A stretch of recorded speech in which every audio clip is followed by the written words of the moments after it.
అందరికీ నమస్కారం. కమ్యూనిటీని అర్థం చేసుకోవాలంటే మన దగ్గర రెండు ముఖ్యమైన దారులున్నాయి.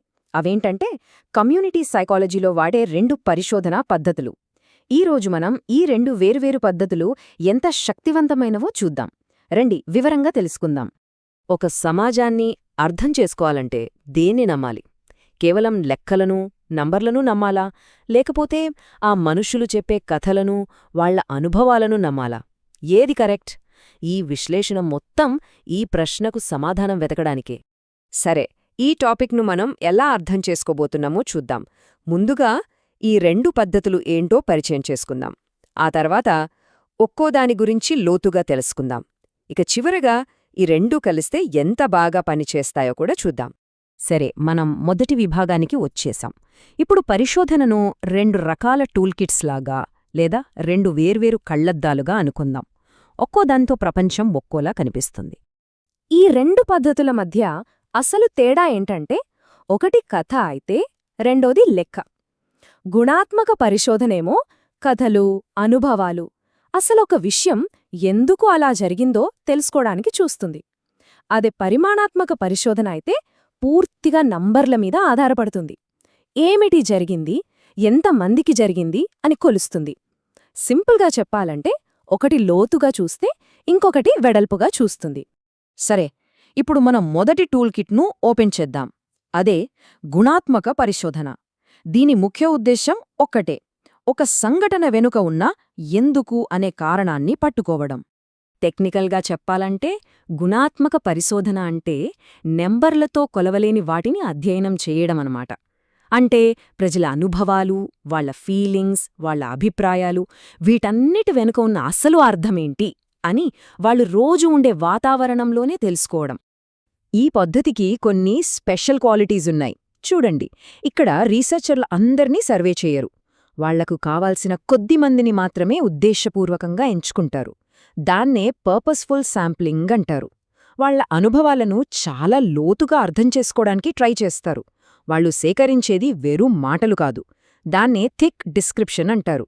అంటే ఏం జరిగిందో చెప్పడమే కాదు, ఆ సిచ్యువేషన్ ఎలా ఉంది, వాళ్ల ఫీలింగ్స్ ఏంటి అన్న వివరాలు కూడా ఉంటాయి. సింపుల్గా చెప్పాలంటే ప్రజల ప్రపంచాన్ని వాళ్ల మాటల్లోనే మనం చూడటంలాంటిది. ఈ గుణాత్మక పద్ధతుల్లో చాలా శక్తివంతమైన టెక్నిక్ ఒకటుంది. అదే పార్టిసిపెంట్ అబ్జర్వేషన్. అంటే పరిశోధకుడెవరో బయట వ్యక్తిలా దూరంగా నిలబడి చూడడు. ఆ కమ్యూనిటీలోకి వెళ్ళి వాళ్లలో ఒకరిగా కలిసిపోతాడు. వాళ్లతో పాటే జీవిస్తూ వాళ్ల జీవితాన్ని చాలా దగ్గర్నుంచి గమనిస్తాడు. అప్పుడే కదా అసలు విషయాలు తెలిసేదే. ఈ పద్ధతితో ఉన్న ప్లస్ పాయింట్ ఏంటంటే, ఆ కమ్యూనిటీ గురించి మనకు ఎవ్వరికీ తెలియని విషయాలు కూడా తెలుస్తాయి. కానీ ఓ మైనస్ కూడా ఉంది. ఒక కమ్యూనిటీలో నేర్చుకున్న పాఠం ఇంకో కమ్యూనిటీకి వర్తిస్తుందని గ్యారంటీ లేదు. అంతేకాదు, పరిశోధకుడు ఆ కమ్యూనిటీలో మరీ ఎక్కువగా ఇన్వాల్వ్ అయిపోతే కొన్నిసార్లు బయాసొచ్చే ఛాన్స్ కూడా ఉంటుంది. అంటే వాళ్లకనుకూలంగా ఆలోచించడం మొదలుపెట్టచ్చు. ఇంకో పాపులర్ టెక్నిక్ ఏంటంటే గుణాత్మక ఇంటర్వ్యూలు. ఇది మనం మామూలుగా చూసే ఇంటర్వ్యూల్లా ఉండదు. ప్రశ్నలు జవాబులు అని కాకుండా ఓపెన్గా సంభాషణ జరుగుతుంది. దీనివల్ల ప్రజలు తమ మనసులో ఉన్నది ఉన్నట్టుగా వాళ్ల సొంత మాటల్లో చాలా డీప్గా చెప్పగలుగుతారు. ఈ ఇంటర్వ్యూల వల్ల ఒక మంచి ఫ్లెక్సిబిలిటీ ఉంటుంది. కొన్నిసార్లు మనం ఊహించని కొత్త విషయాలు కూడా బయటకొస్తాయి. కానీ ఇందులో ఓ చిన్న ప్రాబ్లం ఉంది. ఇక్కడ మనుషులు ఒక్కొక్కరే మాట్లాడతారు కదా. సో వాళ్ళు ఓ గ్రూప్లో ఉన్నప్పుడు ఎలా ఉంటారు, ఒకరితో ఒకరు ఎలా మాట్లాడుకుంటారు అనేది మనం మిస్ అవుతాం. రైట్, ఇప్పటిదాకా కథల గురించి చూశాం. ఇప్పుడు లెక్కల దగ్గరికి వద్దాం. మన రెండో టూల్కిట్ పరిమాణాత్మక పరిశోధన. దీని పని సింపుల్. ప్రపంచాన్ని నంబర్లతో కొలవడం, పోల్చడం, అలాగే భవిష్యత్తును అంచనా వేయడం. ఈ పద్ధతికి ప్రాణం నంబర్లే. స్కోర్లు, కౌంట్సు, రేటింగ్సు ఇలాంటి న్యూమరికల్ డేటాను సేకరించి స్టాటిస్టిక్స్ వాడి అనలైజ్ చేస్తుంది. దీని అసలు గోల్ ఏంటంటే డేటాలో దాగియున్న ప్యాటర్న్స్ని, రిలేషన్షిప్స్ని బయటికి తీయడం.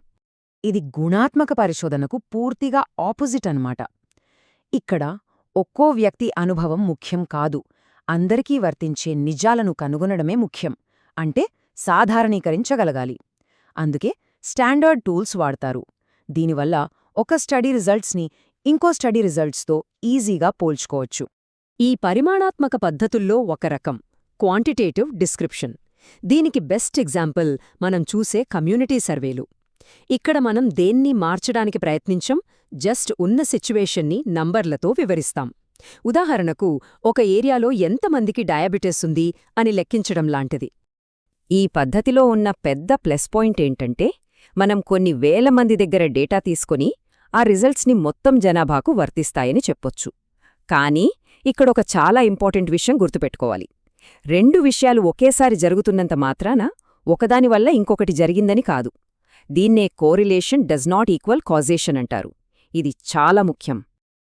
ఇక ఒక పని చేయడం వల్ల ఫలానా ఫలితమొచ్చిందని ఖచ్చితంగా చెప్పడానికి ర్యాండమైజ్డ్ ఫీల్డ్ ఎక్స్పెరిమెంట్స్ అనేవి గోల్డ్ స్టాండర్డ్. ఇక్కడేం చేస్తారంటే, ప్రజలను ర్యాండమ్గా 2 గ్రూపులుగా విడగొడతారు. ఒక గ్రూప్కి కొత్త ప్రోగ్రామ్ ఇస్తారు, ఇంకో గ్రూప్ని కంట్రోల్ గ్రూప్గా ఉంచుతారు. ఆ తర్వాత రెండింటి ఫలితాలను పోల్చి చూస్తారు. ఈ పద్ధతితో ఒక ప్రోగ్రాం పనిచేస్తుందా లేదా అనేది పక్కాగా చెప్పొచ్చు. కానీ ప్రాక్టికల్గా ఆలోచిస్తే రియల్ లైఫ్లో ఇలా మనుషులను ర్యాండమ్గా గ్రూపులు చేయడం చాలా కష్టం.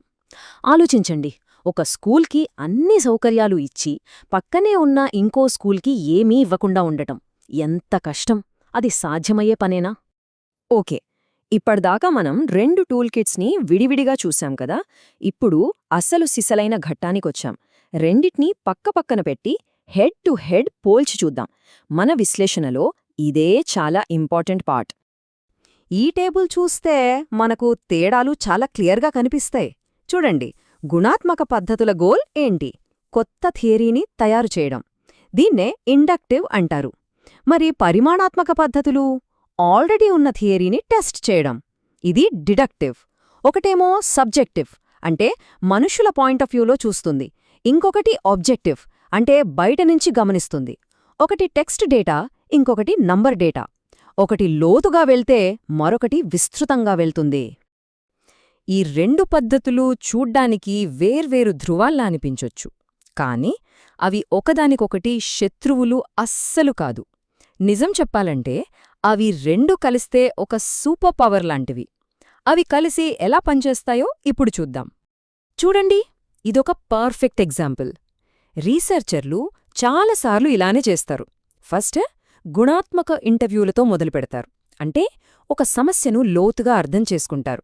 ఆ తర్వాత వాళ్లకొచ్చిన ఐడియాలతో ఒక పెద్ద సర్వే తయారు చేసి వేలాది మందికి పంపిస్తారు. ఫైనల్గా ఆ సర్వే రిజల్ట్స్ బట్టి ఒక సొల్యూషన్ కనిపెట్టి దాన్ని ఒక ప్రయోగం ద్వారా టెస్ట్ చేస్తారు. చూసారా, కథతో మొదలై లెక్కలతో పెరిగి ప్రయోగంతో ముగుస్తుంది. అందుకే ఇక్కడ మనం గుర్తుంచుకోవాల్సిన అసలు విషయమేంటంటే, ఏ పద్ధతి గొప్పది అని అడగడం కరెక్ట్ కాదు. నా ప్రశ్నకు ఏ పద్ధతి సరిపోతుంది అని అడగాలి. అదే సరైన ప్రశ్న. ఒక సమస్య ఎందుకొస్తుందో తెలుసుకోవాలంటే కథలు వినాలి, అంటే గుణాత్మక పద్ధతి. అదే సమస్య ఎంత పెద్దదో తెలుసుకోవాలంటే లెక్కలు చూడాలి, అంటే పరిమాణాత్మక పద్ధతి. సింపుల్. సరే, ఈ విశ్లేషణ ముగించే ముందు ఒక చిన్న ఆలోచన. అనుకుందాం, మీ ఏరియా లైబ్రరీకి టీనేజర్స్ రావడం బాగా తగ్గిపోయింది. ఇప్పుడు కారణం తెలుసుకోవాలి. ఏం చేస్తారు? ఫస్ట్ ఒక సర్వే చేసి నంబర్లు చూస్తారా? లేకపోతే నేరుగా కొంతమంది టీనేజర్లతో కూర్చొని మాట్లాడి వాళ్ల కథలు వింటారా? ఏ టూల్ వాడతారు? ఎందుకు? మీ సమాధానం ఈరోజు మనం మాట్లాడుకున్న దానిపైనే ఆధారపడి ఉంటుంది. ఓసారి ఆలోచించండి.